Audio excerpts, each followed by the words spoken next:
Hello, welcome to Consulting Chai. Under Hospital Basics, today we'll be covering about medicine management. So this topic basically covers pharmacy, ward, ICU, OT, emergency, or any place where a patient requires medicines.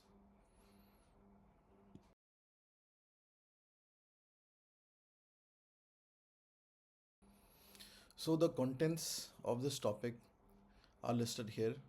First, we'll talk about high risk medicines, then emergency medicines, lookalike, sound-alike medicines, narcotic drugs, um, and about the inventory management, ABC, and first expiry, first out. Then we'll talk about formulary and then about prescription audit. Okay, so for high risk medicine, the first thing you need to do is you need to maintain a list of all the high risk medicines which you have in your pharmacy or in your ward emergency or whatever place that is, um, which shall be signed in pharmacy.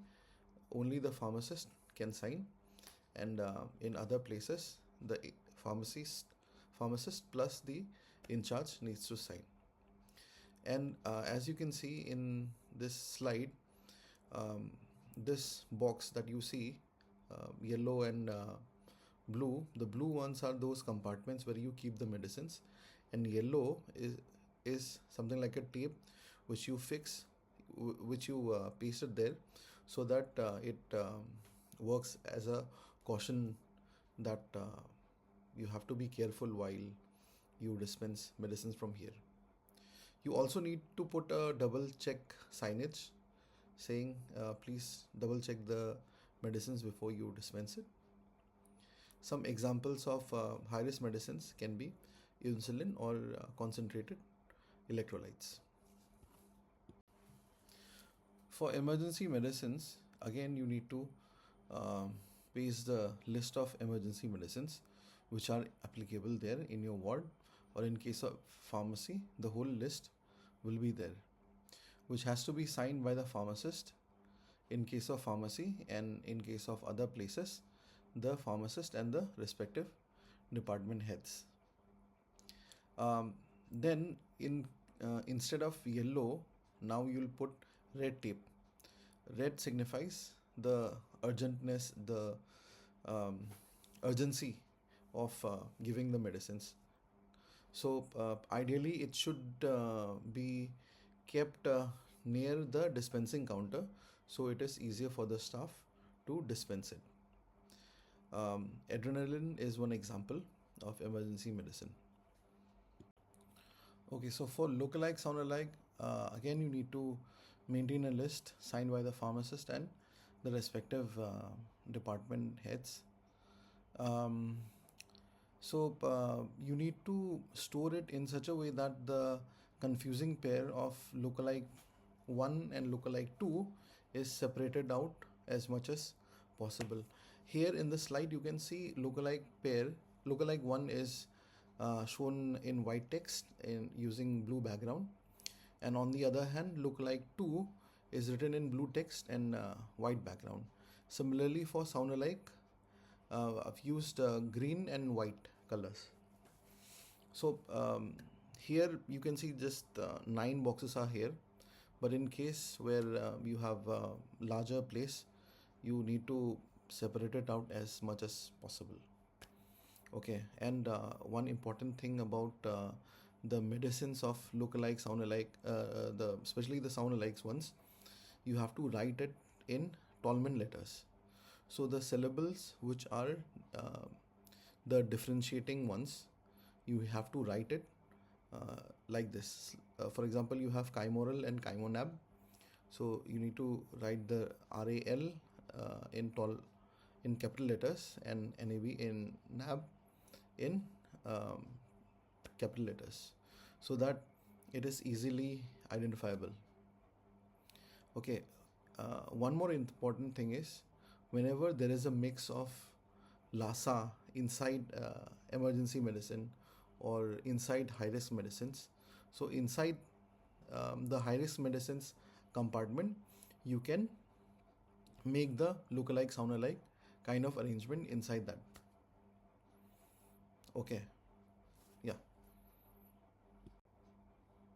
Narcotic drugs, the process is very long, so I'll just keep it very short here. Things that you require for narcotic drug is first, you have to have a box where there are two keys to open it. So the two keys you have to maintain a register, so to record who is the handler of the keys. So register for key handover is required. Second is you need to have a file where you put all the indent forms of narcotic drugs. So you have Form 3E in India, which is basically used for indenting narcotic drugs. So the pharmacy needs to maintain a register for that. So a file for that, where they put all the forms. And then you have to have a register for narcotic drug stock. So in this register, there are two kind of entries. One entry is when you get the medicine from the supplier, you put the entry as stock in stock in.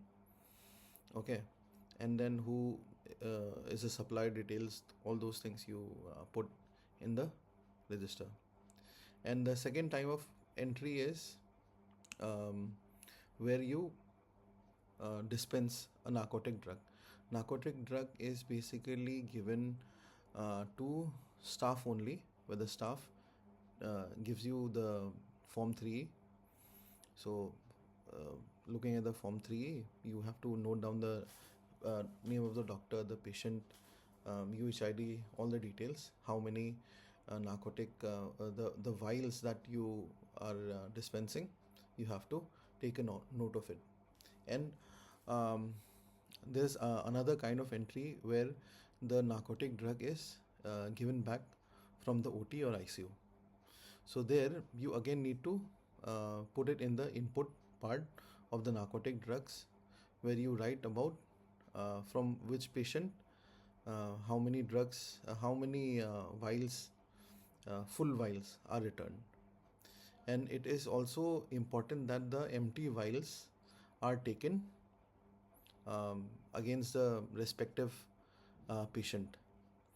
So after every week, so when you start the process, I generally recommend that you do a weekly audit of the number of vials which are given from the pharmacy, and the number of vials which are used in the OT or ICU.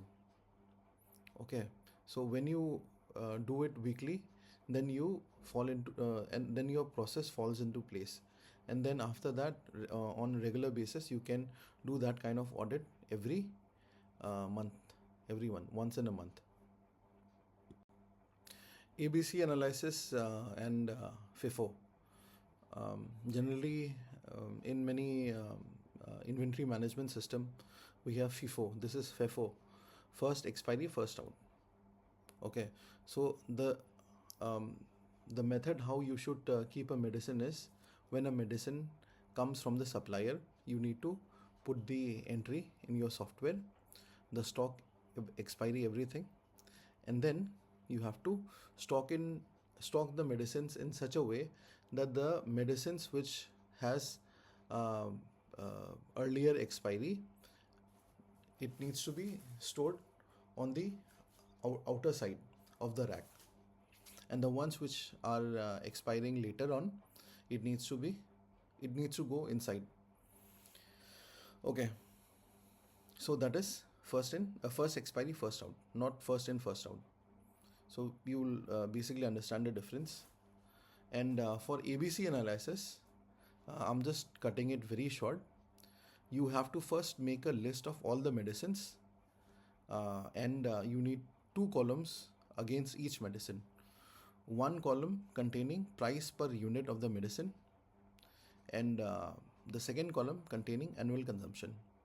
So if you multiply these two values, you get the inventory value. So then you have to sort the inventory value from the highest to lowest.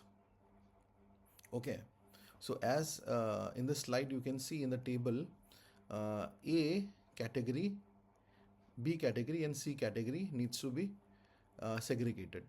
So A category will have around only 5% of the total um, number of medicines. Say for example, you have 1000 medicines, so 5% would be 50. Only 50 medicines out of 1000 will be in A category.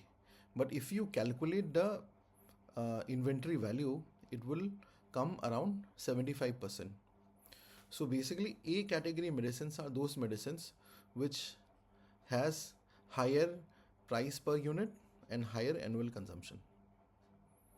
Okay, so 5% you have A category, 20% you have B category, and 75% you have C category.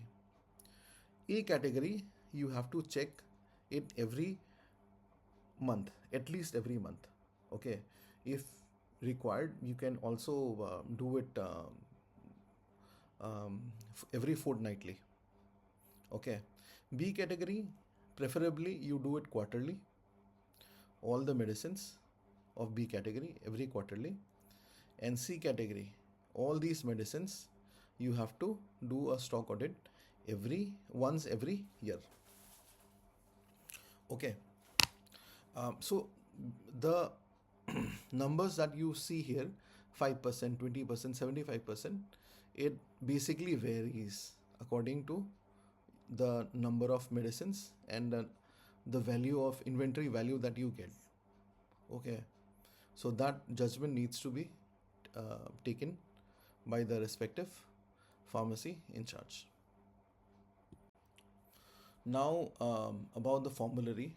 Formulary is basically a list of medicine written in this format, where you have the medicine composition, the formula of the medicine, the basic generic name of the medicine, and then you have option 1, 2, 3, or you can even have 4 or 5 brands for the same medicine.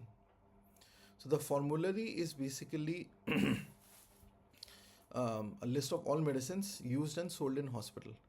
So this is to ensure that the medicines prescribed by the doctors are available in the pharmacy for the patient. This is number one reason why we need a formulary, is to ensure that the patient gets the medicine. So if a doctor is changing the medicines very frequently, then it is very difficult for the pharmacy to dispense the medicine from the pharmacy itself. Then the patient needs to go out and they have to look for the medicines. So in order to make it easy for the patient, the formulary is required. Also, it is easier for the pharmacy to control the inventory of the medicines which are there in the pharmacy, so that the turnaround of the medicines are controlled by the pharmacy. Okay. Okay, another important aspect of the formulary is the list.